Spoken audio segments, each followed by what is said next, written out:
Where the Mountain Meets the Moon, Chapter 13. After cutting the dragon free, Minley's knife was dull, and the skin on her fingers and toes was wrinkled from having been in the dragon's lake of tears for so long. She was also very thirsty. The dragon offered to carry her to the freshwater stream. He knew the forest well. You'll get there much faster, he said. Minley was a little doubtful about riding the dragon. It was one thing to climb on top of him while he was half covered by water, but now on dry land she realized how large he really was. The dragon was long as the street in front of Minley's house. If he stretched himself up on his arms and legs, he was as tall as a bird's nest in a tree, she realized. Even now, bending down for her, he was higher than her house. But he bent his elbow for her like a step, and with two hands, she boosted herself up and then climbed onto his back. The round ball on the dragon's head was the size of a small melon, just big enough for her to wrap two hands around it, and she clutched it as the dragon began to move.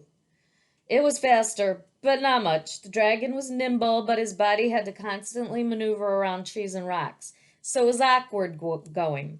The constant jerking made Min Li feel like she was riding a huge water buffalo.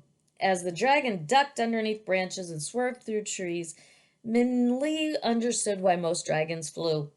Dragon, Min Li asked suddenly, how old are you? Old, the dragon asked. And again, it seemed a question had never been asked. I don't know. Well, Min Li said, how long have you been in this forest? The dragon thought hard.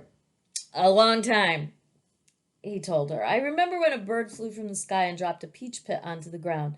I watched that pit grow into a tree, and the peaches fell from the tree, and more trees grew from the pits of those peaches until it became the grove of peach trees that the monkeys have now taken over.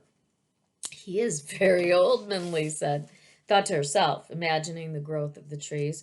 Dragon must have been in this forest for like 100 years, and she felt a pang of pity as she imagined the dragon alone, unable to fly, endlessly struggling between trees and branches. After picking up her things and drinking at the freshwater stream, Minli climbed back onto the dragon's back.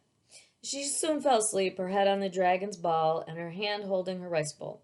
Noticing she was asleep, the dragon moved slowly and quietly, even when the water from Minli's compass splashed and trickled down his nose. It was only when a loud shrieking filled the forest that Minli woke. It was such a wild and harsh noise that she belted up, her eyes wide open in fear. Don't worry, the dragon told her. It's just the monkeys. And it was the monkeys. Even though the sun was dimming, Minli could see the monkeys clamoring in the trees. And even though Minli could not count that many of them, their screaming made it sound as if there were thousands. We're getting close to the peach trees, the dragon told Minli, and they're getting angry. Well, stop here, Minli said, and she climbed off the dragon's back, and she could still see the monkeys through leaves and branches, their bared teeth flashing. Those peach trees are exactly the direction we want to go, Minli said. We have to get past the monkeys. I could still force my way through, but the monkeys would attack you, Dragon said. Would attack you, Dragon said. I'm not sure if we could get you through unharmed. Listen to them. And the monkeys continued to scream. Minli covered her ears with her hands, but she could still hear them. It seemed like they were screeching, get away from here! Ours, ours, all ours! You're right, Minli told the dragon. They're not going to let us through. But you said that this is the way to the old man of the moon, said the dragon, correct? Minli nodded. The monkey shrieks were starting to sound like hysterical laughter, getting louder and louder like a volcano about to erupt. She looked from side to side, but the monkeys seemed to be everywhere. There was no way around them. Well, then the dragon asked, what are we going to do?